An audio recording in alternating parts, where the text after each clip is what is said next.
interview mo sa kanya nakaraan? Yeah!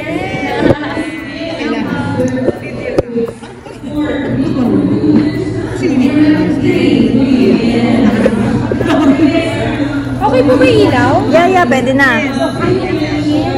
Good. Ay, ganda. To be part ng 50th anniversary ng live song and we want to endorse your representation. Siyempre, sobrang happy po ako, lalo po kasi isa po siyang malaking blessing and nakakatuwa po yung Pretty Secret na family, yung live song na family po kasi mababait po nilang lahat, nadali po kausap and nagaganda po talaga ng products, ginagamit ko po talaga siya sa baby. Congratulations because sa success ng iyong serye ngayon, binigyan ka ng yung mga achievements. Pero sabi na ikaw yung star of the new gen. Binigyan ka ng ganun. Siyempre, hindi ko po in-expect po yun, pero masaya po ako sa lahat po ng blessings. Pero kumbaga ako, may gano'n man po title o wala, i-enjoy ko lang po talaga yung ginagawa ko. Pero thankful po ako. Hindi ka ng pressure pag binigyan ka ng title? Wala ko po kasi hindi ko po hinahayaan na parang mapunta po siya sa ulo ko, kumbaga. So, parang hindi rin po ako ma-distract sa ginagawa ko po. At hindi rin po, kumbaga hindi po magbago yung hard work ko. Hindi ko po siya hinahayaan na parang mag-sink in masyado. So, ayun, in-enjoy ko lang po yung ginagawa ko. Meron pong title or wala. Congratulations kaya pala. Lagi kita kinocongratulate for the success of ano. Abot kami na pangarap. Meron ng fans, ang dami nag-aabang dun sa love yung dalawa ni Kencha. Kasi siya reaction nila. Pero siya kaya yung sa'yo mapalitan na.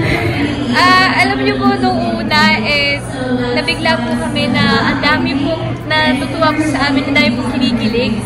Nung una po parang sabi na, ay talaga. Pero sa totoo lang po ngayon, kapag may ginagawa po kami eksena, kinikilig po kami habang ginagawa namin yung eksena. Like, minsan na pagsasabihan po kami kasi pareho po kami, hindi namin makontrol yung tawa po namin pag nagtitake. Ayun, so napagsabihan po kami, sabi nila, alam niyo, hindi na kayo pwedeng ipagtabi kasi masyado lang po kaming masaya pag magkasama. Tawa lang kayo ng tawa minsan. Tawa lang po kami ng tawa.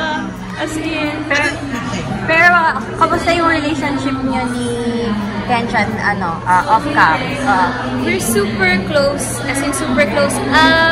Yesterday, yun, nag-breakfast kami sa taping, tapos nag-dinner din. So, lagi ko po siyang kausap, lagi ko siyang tinatanungan ng advice, lagi kami nagtutulungan kapag nasa eksena, even outside the eksena po, parang sa personal and sa Hello po!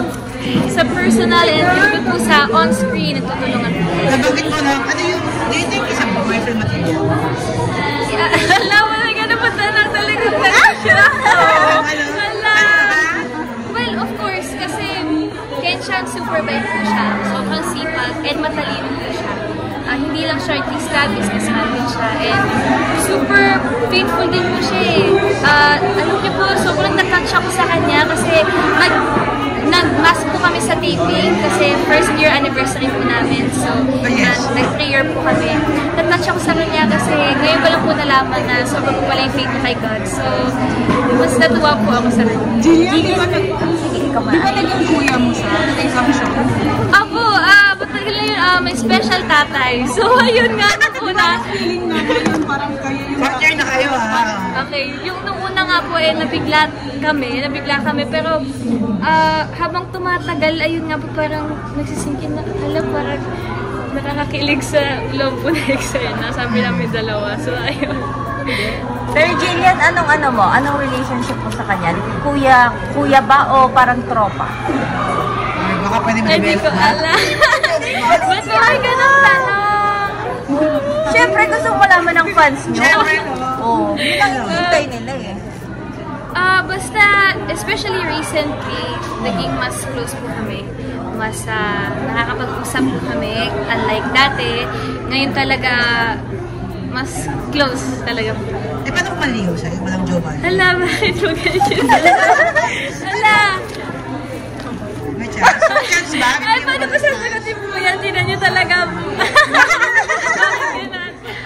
O naliligaw na ba? Well, kasi hindi pa po ako nagpapaligo talaga kahit kanino. Basta masaya po ako na bakit mo kayo na-highlight kayo?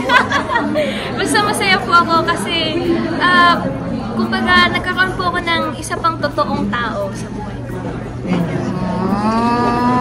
Okay. We heard na balak gawin ni Senator Bong Revilla, makatrabaho ka. Yes. Yung mga balimbalik tayo sa tatay ko, tapos Yes. Yes. Anong feeling to be part, magiging katrabaho ni Senator Bong? Well, of course, sobrang saya ko po kasi naalala niyo po ako after all these years, nakatrabaho ko po siya nung 5 years old po ako. Tapos, ngayon po, siya po talagang tumawag sa akin. Siya po nagsabi, let's go movie together. So, sobrang nakaka-touch po kasi hindi niya po ako nakalimutan. At nakonsider niya po talaga ako at magiging totoo na po yung pinaplano niya. It will come to life na po talaga. So, saya po ako, sobrang blessing po talaga kasi more than po yung sa gagawin movie, yung kumbaga po naalala po ito ni Senator. Pero ano yan, totoo bang remake ng movie ni Judy Ann and FPJ? Well, hindi po. Pero parang ganun po yung tema niya na tatay ko po siya and comedy po siya, action and drama.